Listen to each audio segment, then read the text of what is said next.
So hello and welcome everyone, this is your friend Nitish Kumar. कैसे हैं आप सभी? आशा करता हूँ स्वस्थ होंगे, मस्त होंगे और अपनी सक्सेस की जर्नी में व्यस्त होंगे। तो चलिए उसी सक्सेस की जर्नी में आज एक और इम्पॉर्टेंट टॉपिक के बारे में डिस्कस किया जाए। आज एक और महत्वपूर्ण टॉपिक के बारे में डिस्कस किया जाए। आज का जो हमारा टॉपिक रहेगा वह रहेगा educational psychology. Educational psychology basically होता क्या है और इसके अंतर्गत हम लोग स्टडी क्या करते हैं, इसके बारे में आज के इस एपिसोड में हम डिटेल में समझने वाले हैं। हम इसमें एजुकेशन वर्ड का मतलब भी समझेंगे और साइकोलॉजी क्या होता है इसके इंट्रोडक्शन के बारे में भी डिस्कस करेंगे। और इसके अंतर्गत हम पढ़ते क्या हैं यह भी मतलब इसमें डिस्कस करेंगे। और अलग अलग मनोवैज्ञानिक जो थे एजुकेशनल साइकोलॉजी के बारे में अपना क्या राय दिए हैं, क्या डेफिनेशन दिए हैं, इसके बारे में भी हम इस एपिसोड में डिटेल में डिस्कस करेंगे। और आप इस वीडियो में अंत तक बने रहिएगा।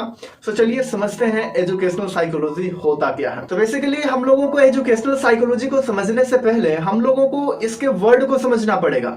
इसमें देखिए दो वर्ड आ रहा है। पहला आ रहा है एजुकेशन और दूसरा आ रहा है साइकोलॉजी। इन दोनों वर्ड को मिला के जो बन रहा है वह है एजुकेशनल साइकोलॉजी, यानी कि एजुकेशनल साइकोलॉजी शिक्षा मनोविज्ञान। अब इसको हम समझते हैं। पहले हम एजुकेशन वर्ड के मीनिंग को समझते हैं कि एजुकेशन वर्ड का मीनिंग होता क्या है। इसके समझने के बाद हम लोग साइकोलॉजी को समझेंगे।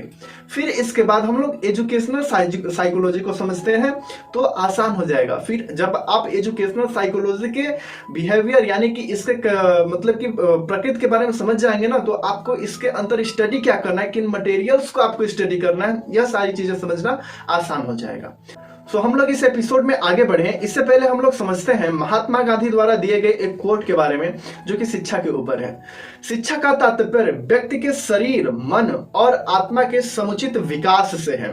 यहाँ पे देखिए क्या आ रहा है, व्यक्ति के शरीर, मन और आत्मा के समुचित विकास से, यानी कि क्रियाबद्ध विकास से, क्रमशः विकास से है। अब शिक्षा का अर्थ जो होता है वो बेसिकली ज्ञान से लिया जाता है, नॉलेज से लिया जाता है। आपके पास जितना ज्यादा नॉलेज होगा, यानी कि जितनी ज्यादा इंफॉर्मेशन होगी उतने ही शिक्षित आप होंगे। शिक्षा का अर्थ जो लिया जाता है वह ज्ञान से लिया जाता है, यानी कि नॉलेज से लिया जाता है, इंफॉर्मेशन से लिया जाता है कि आपके पास कितना नॉलेज है, कितना ज्यादा आप इंफॉर्मेशन अपने पास रखते हैं अलग अलग चीजों के बारे में, या किसी पर्टिकुलर एक चीज के बारे में, एक प्रोफेशन के बारे में, एक ऑब्जेक्ट के बारे में, एक मटेरियल के बारे में। यहाँ पे शिक्षा का तात्पर्य किससे है?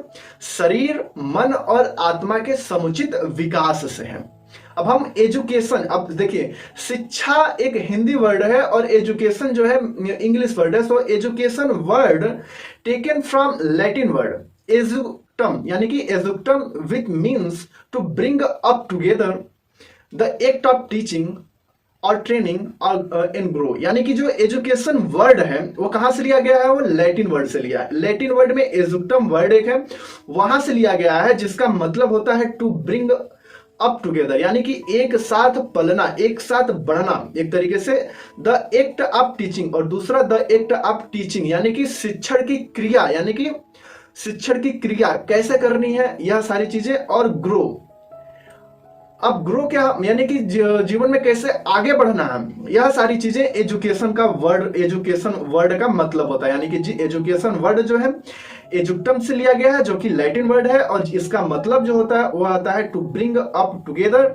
And the act of teaching और ट्रेनिंग, यानी शिक्षण और प्रशिक्षण की मतलब की क्रिया, एंड ग्रो यानी कि विकास करना लाइफ में। यानी कि आप अगर एजुकेटेड हैं, यानी शिक्षित हैं, आपके पास अच्छा एजुकेशन है, नॉलेज है, इंफॉर्मेशन है, तो आप लाइफ के किसी भी एरिया में जाएंगे, वहां पे आप अपने लाइफ को, अपने पर्सनालिटी को, अपने बिहेवियर को, ईटीसी जो है, आप अपने ऑल ओवर पर्सनालिटी को ग्रो कर पाएंगे, अपने ऑल ओवर व्यक्तित्व को आगे बढ़ा पाएंगे। एजुकेशन वर्ड आप समझ गए। एजुकेशन वर्ड का मतलब क्या होता है? एजुकेशन एक इंग्लिश वर्ड है, इसका हिंदी में मतलब होता है शिक्षा, और शिक्षा का अर्थ होता है ज्ञान, यानी कि नॉलेज, यानी कि इंफॉर्मेशन। कितना इंफॉर्मेशन आपके पास है उतनी ही ज्यादा आप शिक्षित होंगे।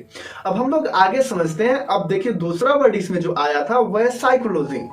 साइकोलॉजी क्या होता है? बेसिकली हम लोग साइकोलॉजी टॉपिक को ही मतलब स्टडी करें तो साइकोलॉजी आपको तो मालूम होगा ही कि साइकोलॉजी किसे कहते हैं, मनोविज्ञान किसे कहते हैं, लेकिन हम यहाँ पे थोड़ा सा डिस्कस कर लेते हैं कि साइकोलॉजी होता क्या है, साइकोलॉजी वर्ड का मतलब क्या होता है।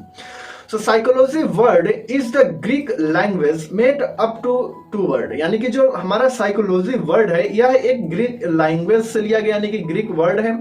यहाँ पे देखिए दो वर्ड से मिलके बना है, पहला तो साइक और दूसरा लोगो या लोगिया, यानी कि पहला साइक और दूसरा लोगिया और लोगोस।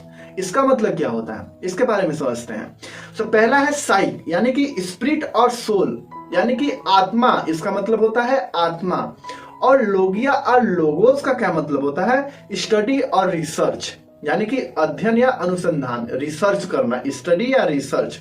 देखिए अब साइकोलॉजी का वर्ड वर्जन को आप समझ लिए कि साइकोलॉजी वर्ड आया कहां से। साइकोलॉजी वर्ड जो है ग्रीक लैंग्वेज से लिया गया है, ग्रीक वर्ड है ये, यह दो शब्दों से मिलकर बना है, यानी कि made up to two word. पहला साइक और दूसरा लोगिया। साइक का अर्थ होता है स्पिरिट और सोल यानी कि आत्मा, और लोगिया और लोगोस का अर्थ होता है स्टडी और रिसर्च यानी कि अध्ययन या अनुसंधान।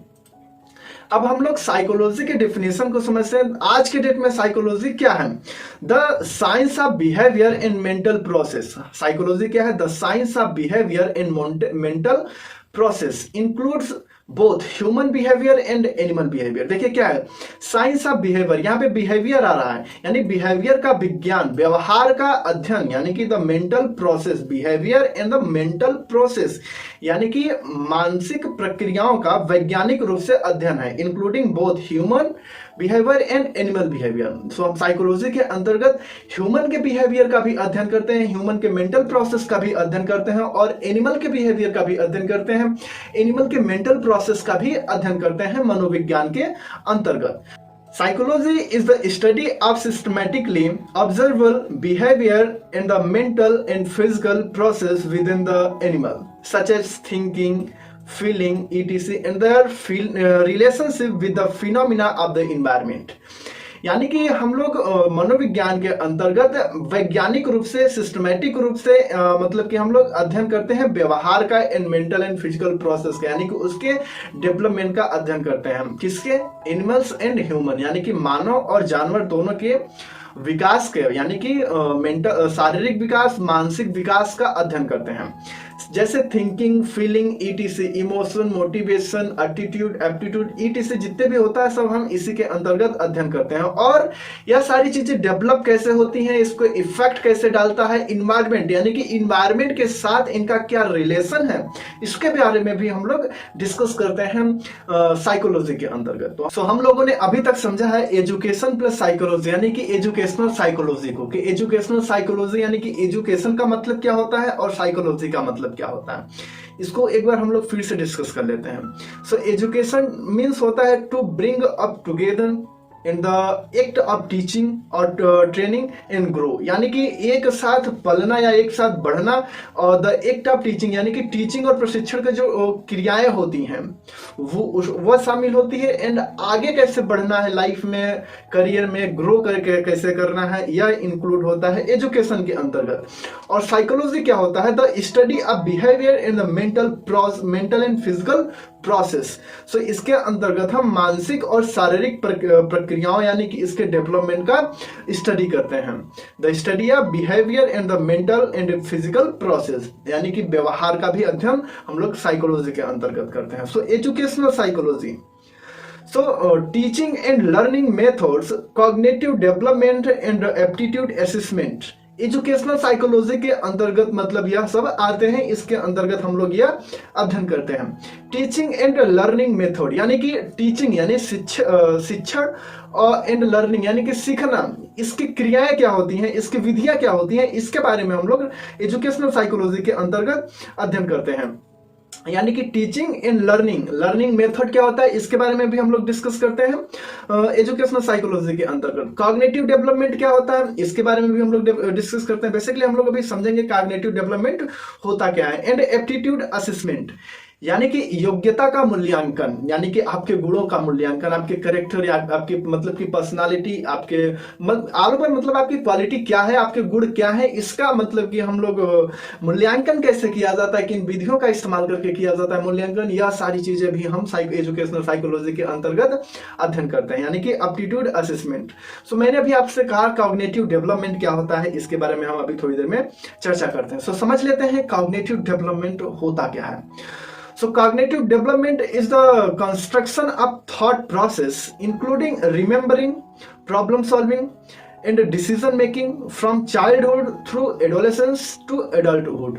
यानी कि हमारा जो cognitive development होता है is the construction of thought process, यानी कि हमारे विचारों का, हमारे मतलब कि थॉट प्रोसेस का निर्माण कैसे होता है, यानी construction of thought process including remembering, यानी कि हम किसी भी चीज को याद कैसे करते हैं, प्रॉब्लम सॉल्विंग, हम किसी भी समस्या का समाधान कैसे निकालते हैं, एंड डिसीजन मेकिंग, हम कैसे डिसीजन लेते हैं, from childhood through adolescence to adulthood, यानी कि हम चाइल्डहुड से लेकर कि एडोलेसेंस यानी कि एडल्टहुड मतलब कि आने वाले लाइफ में जो हमारा होता है, ये बेसिकली ये प्रोसेस है, मतलब कि डेवलपमेंट के प्रोसेस है, जैसे चाइल्डहुड हो गया, एडोलेसेंस हो गया, इन द एडल्टहुड हो गया, यह हमारी डेवलपमेंट की प्रक्रिया होती है। हम लोगों ने पिछले कई एपिसोड में डिस्कस किया कि जो हमारा विकास होता है, यानी कि ह्यूमन का विकास जो होता है, एक प्रोसेस मतलब कि नहीं होता है, एक चरण में नहीं होता है, एक स्टेज में नहीं होता है, ये डिफरेंट स्टेजेस में होता है। इसके बारे में हम लोगों ने पिछले एपिसोड में डिस्कस कर लिया है। अगर आप इसको डिटेल में समझना चाहते हैं कि कौन कौन से चरण होते हैं डेवलपमेंट के, उसको समझना चाहते हैं तो डिस्क्रिप्शन बॉक्स में लिंक है, आप वहां जाइए, उसको समझ लीजिए। वहां पे मतलब कि यह सारी चीजें डिस्कस की गई हैं।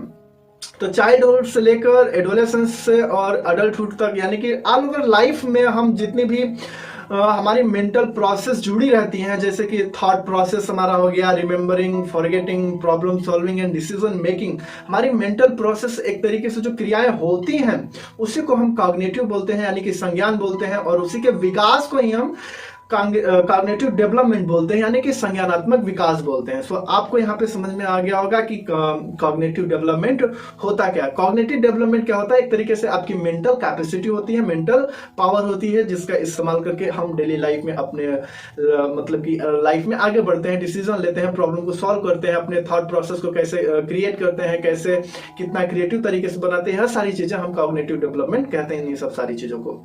सो एजुकेशनल साइकोलॉजी बेसिकली इसके अंतर्गत हम मतलब कि यह सारी चीजें अध्ययन करते हैं। So educational psychology involves the study of how people learn.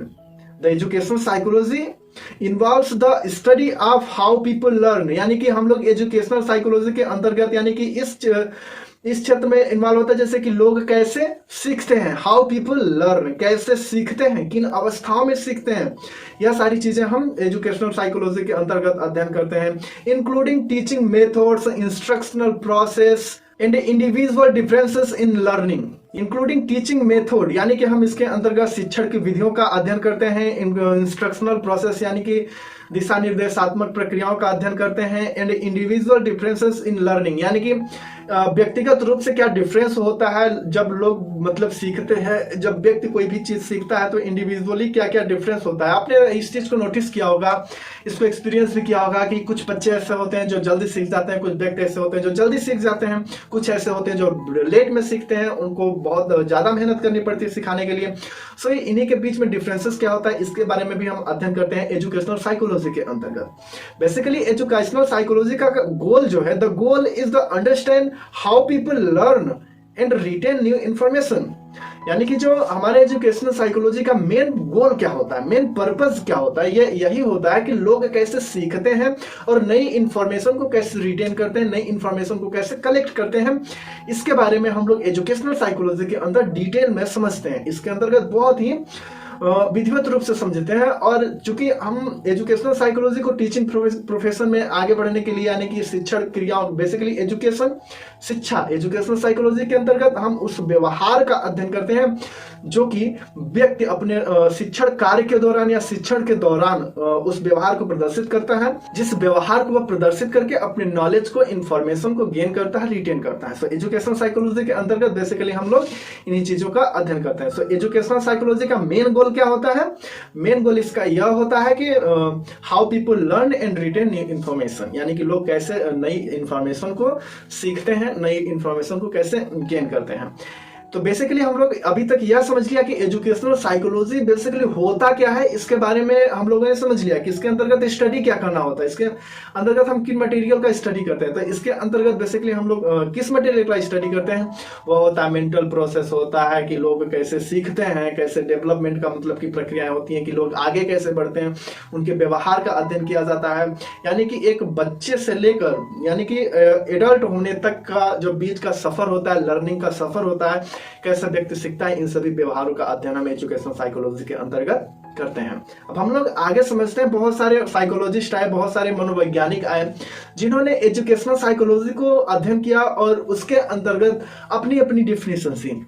सो हम लोग उन डिफिनेशन को समझ लेते हैं कि वे मनोवैज्ञानिक क्या बोलते हैं डिफिनेशन के एजुकेशनल साइकोलॉजी के बारे में।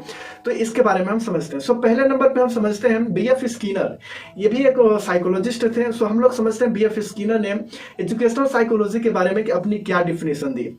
सो Skinner defined educational psychology in 1958, यानी कि 1958 में एजुकेशनल साइकोलॉजी को मतलब डिफाइन किया BF स्किनर ने। उन्होंने बताया कि Skinner defined educational psychology as that branch of psychology which deal with teaching and learning. Educational psychology essentially deals with human learning process. It include topics such as learning, memory, attention, motivation. यानी कि Skinner ने 1958 में शैक्षिक मनोविज्ञान को बताया कि मनोविज्ञान की वह शाखा है जो शिक्षण और सीखने से संबंधित है। शैक्षिक मनोविज्ञान मतलब कि अनिवार्य रूप से मानव के सीखने की प्रक्रियाओं से संबंधित है। इसमें सीखने की मतलब कि सीखने, स्मृति, ध्यान, प्रेरणा आदि मतलब कि जैसे विषय शामिल है। हम लोग जैसे कि मान लीजिए यहाँ पे क्या दिया है कि लर्निंग कैसे सीखते हैं, मेमोरी क्या होता है या इसकी मतलब कि इसके बारे में हम लोग अध्ययन करते हैं, अटेंशन क्या होता है और मोटिवेशन क्या होता है। या BF स्किनर द्वारा दिया गया डेफिनेशन है। अगर आपके एग्जाम में अगर आता है तो आप इसको लिख सकते हैं कि BF स्किनर ने मतलब यही डिफिनेशन दिया था एजुकेशनल साइकोलॉजी के ऊपर। अब हम आगे समझते हैं, एक और मनोवैज्ञानिक आए, एक और साइकोलॉजिस्ट आए जिनका नाम था जेम्स ट्रिवर, और उन्होंने एजुकेशनल साइकोलॉजी के बारे में अपना डिफिनेशन दिया। So educational psychology and applied science, इन्होंने एजुकेशनल साइकोलॉजी को अप्लाइड साइंस बताया, यानी कि शैक्षिक मनोविज्ञान एक अनुप्रयुक्त विज्ञान है।